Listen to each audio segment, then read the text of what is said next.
혹시 최근 스타벅스에서 공부하다가 직원이 와서 뭔가 말한 경험이 있으신가요? 아니면 카페에서 프린터 돌아가는 소리를 들어본 적이 있으신가요? 지금까지 한국에서 제3의 공간을 표방하며 누구든 편안하게 머물 수 있다던 스타벅스가 드디어 제재에 나섰습니다. 2025년 8월 7일 스타벅스 코리아는 전국 매장의 역사상 첫 번째 제한 조치를 발표했죠. 바로 개인용 데스크탑 컴퓨터, 프린터, 멀티탭, 칸막이 사용을 금지한다는 내용이었습니다. 왜 갑자기 이런 조치가 나온 걸까요? 사실 이 문제는 하루아침에 생긴 게 아닙니다. 온라인 커뮤니티에서는 이미 몇 년 전부터 진상 카공족 이야기가 끊이지 않았거든요. 특히 올해 6월에는 서경덕 교수가 SNS를 통해 외국인도 의아해야 한다며 민폐라고 공개적으로 비판하기까지 했습니다. 그 교수가 직접 외국인과 스타벅스에서 미팅을 하는데 옆 테이블에서 두꺼운 종이로 칸막이를 쳐놓고 잠을 자는 사람을 봤다고 하더군요. 외국인이 어떻게 공공장소인 카페에서 자기 영역을 마음대로 표시하고 저런 개인 행동을 할 수 있냐며 고개를 갸우뚱했다는 겁니다. 그렇다면 과연 카공족이란 무엇이고 왜 이렇게 큰 사회적 논란이 된 것일까요?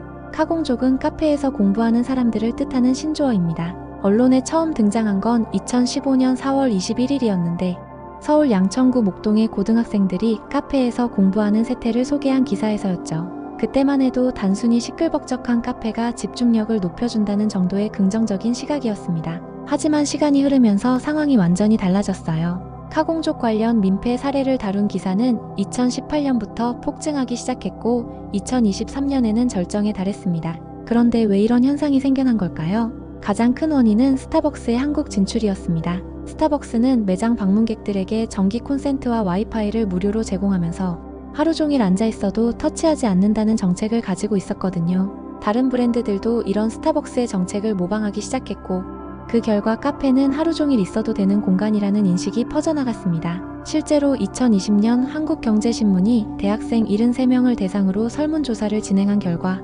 응답자의 63%가 주 1회 이상 카페에서 공부를 한다고 답했어요. 그런데 문제는 여기서부터입니다. 초기에 카공족들은 정말 조용히 공부만 했는데 점점 선을 넘는 사람들이 나타나기 시작한 겁니다. 멀티탭을 가져와서 태블릿 PC와 휴대전화를 충전하는 건 기본이고 노트북에 별도 모니터를 가져와서 업무를 보는 사람들도 생겼어요. 더 심한 경우에는 프린터를 설치하고 업무 관련 전화를 하면서 개인 사무실처럼 카페를 이용하는 사람들까지 나타났습니다. 심지어 전동 킥보드까지 충전하는 고객도 있었다고 하니 이쯤 되면 이러다가 전기차까지 충전하겠다는 하소연이 나올 만하죠. 그렇다면 스타벅스가 드디어 제재에 나서게 된 결정적인 사건들은 무엇이었을까요? 지난 7월 19일 SNS 스레드에 올라온 한 장의 사진이 큰 논란을 일으켰습니다. 한 스타벅스 매장 테이블에 칸막이를 세워두고 헤드셋과 키보드, 마우스, 태블릿 등을 설치해둔 모습이었어요. 마치 개인 사무실 같다는 게 문제였는데 더 충격적인 건 작성자의 증언이었습니다. 3시간 머무는 동안 한 번도 자리에 돌아오지 않았다. 작은 매장이라 자리가 없어서 대기하는 사람도 있는데 쓰지도 않으면서 자리만 맡아두는 건 좀 너무하다. 지난 8월 5일에는 또 다른 충격적인 사진이 온라인 커뮤니티에 올라왔어요. 카페가 안방이냐는 제목과 함께 신발을 벗고 카페 소파에 누워 여유롭게 휴대전화를 보는 남녀의 모습이었습니다. 사진 속 남녀는 신발을 벗고 소파 위에 발을 올린 채 마주보고 누워 있었어요. 이 모습을 본 커뮤니티 이용자들은 다 같이 쓰는 공간인데 무슨 생각으로 저러는 거냐, 민망하고 불쾌하다는 부정적인 반응을 보였습니다. 그런데 사실 이런 문제는 훨씬 이전부터 있었어요. 이미 2023년에는 한 손님이 스타벅스 매장에서 테이블 2개를 차지한 채 노트북과 모니터를 설치해 사용하는 모습이 공개되어 비판을 받았거든요. 또한 지난해 경상북도 안동시 한 스타벅스 매장에서는 프린터기 등을 설치한 카공족 사진이 공유되며 온라인상에서 화제가 되기도 했습니다. 이런 사건들이 계속 반복되면서 스타벅스에 대한 고객 민원이 빗발치기 시작했고 결국 스타벅스 코리아는 내부 논의 과정을 거쳐 제재 규정을 마련한 것입니다. 그런데 여기서 중요한 건 모든 카공족이 문제가 되는 게 아니라는 점입니다. 사실 카공족 현상 자체에는 나름의 합리적인 이유들이 있어요. 먼저 사회적 촉진 효과라는 게 있습니다. 집에서 공부를 하면 누가 보는 사람이 없기 때문에 늘어지기 쉽지만 여러 사람의 시선을 의식하다 보면 체면상에서라도 공부나 업무에 집중하게 된다는 거죠. 또한 집에는 게임기, 컴퓨터, 침대 등 유혹거리가 많지만 테이블과 의자만 있는 환경에서는 주어진 업무나 공부만 할 수밖에 없게 됩니다. 거기다가 도서관이나 독서실과 달리 카페는 키보드 소리 때문에 하기 곤란한 레포트 작성이나 코딩 등을 하기에 좋고 대화를 나눠야 하는 조별 과제 등도 할 수 있어요. 또한 여러 사람들이 제각기 떠드는 소리가 뭉개져서 분간할 수 없게 되면 훌륭한 백색 소음이 되기도 합니다. 시판되는 백색 소음 중에 카페 소리를 녹음한 것도 있을 정도거든요. 그런데 문제는 일부 진상들 때문에 카공족 전체가 비난받고 있다는 점입니다. 실제로 대다수의 카페 이용객은 2시간 이내에 카페를 떠나고 4시간 이상 앉아있는 사람은 0.4%밖에 되지 않습니다. 하지만 인터넷 커뮤니티에서는 과장되거나 심지어 가짜인 사례들이 계속 퍼지고 있어요. 예를 들어 하루에 19시간 앉아있는 손님을 봤다거나 다른 손님한테 조용히 해달라고 했다는 등의 상식 밖의 루머들이 양산되듯이 올라오는데, 이런 게시글들은 거의 대부분 제대로 확인되지 않거나 근거가 없는 이야기에 불과합니다. 더 심각한 문제는 이런 커뮤니티 루머들이 버젓이 지상파와 종편에도 사실 확인조차 하지 않고 보도된다는 점이에요.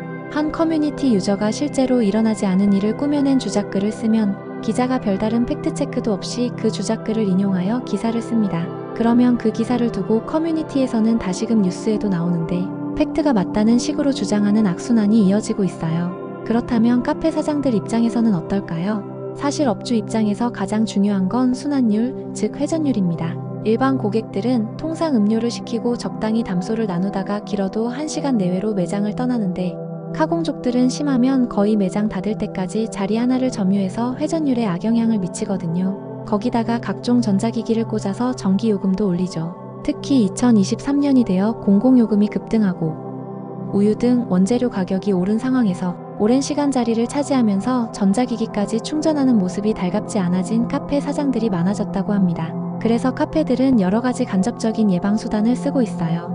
제일 확실한 건 잘 보이는 곳에 이용시간 제한이나 4인용, 테이블 이용 제한 등을 적어두거나 노스터디존으로 지정하는 것이고, 콘센트를 막아놓거나 장시간 작업에 방해되도록 신나는 가요 등을 좀 크게 틀어 자리 잡을 생각을 버리게 하는 수도 있습니다. 하지만 법적으로는 카공족을 처벌할 방법이 거의 없어요. 업무방해죄는 허위 사실을 유포하거나 위계나 위력으로서 사람의 업무를 방해할 때 성립하는데, 장시간 좌석을 점유하는 행위는 이에 해당하지 않거든요. 결국 카페 사장의 자율 규제로 카공족을 통제할 수밖에 없습니다. 점주에게는 헌법상 보장되는 영업의 자유가 있어서 자신이 원하는 방식으로 사업을 운영할 수 있거든요.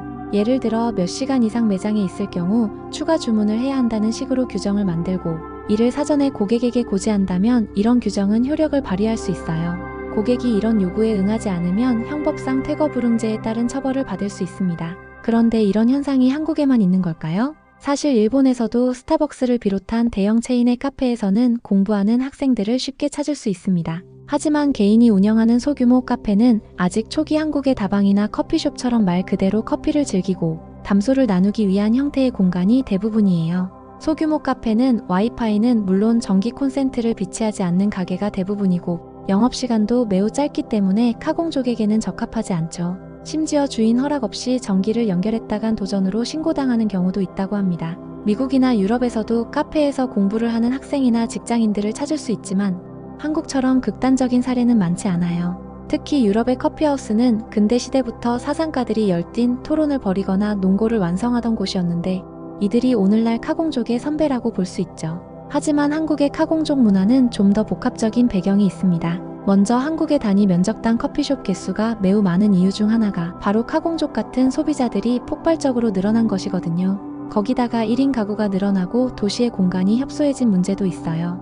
건축가 유연주는 카공족 현상을 초단기 거실 렌탈업으로 이해해야 한다고 설명했는데, 한국인들의 개인 공간 부족을 해결하기 위한 행동 양식이 극대화된 경우라는 거죠. 그렇다면 이번 스타벅스의 제재 조치는 어떤 파급 효과를 가져올까요? 먼저 긍정적인 반응부터 살펴보면 고객들은 대체로 환영하는 분위기입니다. 서울 서대문구 신촌에 있는 스타벅스를 자주 간다는 대학생은 터줏대감처럼 좀체 자리를 떠나지 않고 멀티탭을 전용하기 일수인 빌런들이 사라지게 돼 다행스럽다고 말했어요. 하지만 이런 조치가 모든 문제를 해결할 수 있을지는 의문입니다. 스타벅스 코리아 관계자는 고객들에게 쾌적하고 편리한 매장 경험을 제공하고 장시간 좌석을 비울 시 소지품 도난 및 분실 위험을 대비하기 위한 차원이라고 설명했지만 실제로는 더 복잡한 문제들이 얽혀 있거든요. 예를 들어 이런 제재 조치가 다른 커피 전문점들로도 확대될지 주목되고 있어요. 하지만 모든 카페가 스타벅스처럼 대기업의 자본력을 가지고 있는 건 아니잖아요. 소규모 개인 카페들은 카공족들을 완전히 막기보다는 적절히 공존하는 방향을 찾아야 할 수도 있습니다. 실제로 최근에는 카공족을 아예 타겟으로 하는 카페들도 늘어나고 있어요. 할리스 커피 같은 경우 아예 카공족을 타겟으로 공부 또는 노트북 작업 전용 1, 2인 좌석들을 대거 확충하고 있는 추세거든요. 또한 지자체나 공공기관에서 운영하는 청년 공간도 대안으로 떠오르고 있습니다. 청년 공간의 공용 공간은 대관도 필요 없이 자유롭게 이용할 수 있는 곳이 많고 애초에 카공족이 찾는 이유인 개인 공부나 과외 등을 할 수 있도록 마련된 것이니까요. 지금까지 카공족 논란의 모든 것을 살펴봤는데요. 결국 이 문제는 단순히 카페에서 공부하는 사람들의 문제가 아니라 한국 사회의 변화를 보여주는 하나의 현상이라고 볼 수 있습니다. 먼저 1인 가구가 늘어나고 개인 공간이 부족해지면서 사람들이 제3의 공간을 찾게 된 것이죠. 거기다가 코로나19로 인해 재택근무와 온라인 수업이 활성화되면서 집이 아닌 다른 공간에서 일하거나 공부하는 문화가 더욱 확산됐어요. 하지만 동시에 일부 사람들의 극단적인 행동이 전체 집단에 대한 부정적인 인식을 만들어내고 있는 것도 사실입니다. 특히 인터넷 커뮤니티와 언론에 과장되거나 왜곡된 보도가 이런 갈등을 더욱 부추기고 있어요. 그렇다면 앞으로는 어떻게 해야 할까요? 먼저 카페를 이용하는 사람들은 기본적인 매너를 지켜야 합니다. 카페는 본래 커피를 마시며 담소를 나누는 공간이라는 걸 잊지 말고 다른 사람들에게 피해를 주지 않는 선에서 이용해야 하죠. 또한 카페 업주들도 일방적인 규제보다는 상생할 수 있는 방안을 모색해야 합니다. 예를 들어 시간대별로 다른 정책을 적용하거나 카공족 전용 공간을 따로 마련하는 것도 하나의 방법이 될 수 있어요. 마지막으로 언론과 인터넷 커뮤니티도 팩트체크 없이 자극적인 내용만 퍼뜨리는 것을 자제해야 합니다. 일부 극단적인 사례를 전체로 일반화하는 것은 공정하지 않거든요. 결국 카공족 논란은 우리 사회가 얼마나 서로를 배려하며 공존할 수 있는지를 보여주는 시금석이라고 생각합니다. 스타벅스의 이번 조치가 단순한 제재가 아니라 모든 이용객들이 편안하게 카페를 이용할 수 있는 문화를 만들어가는 첫걸음이 되기를 바랍니다. 여러분은 이 카공족 논란에 대해 어떻게 생각하시나요? 댓글로 여러분의 의견을 들려주시고 구독과 좋아요 부탁드려요.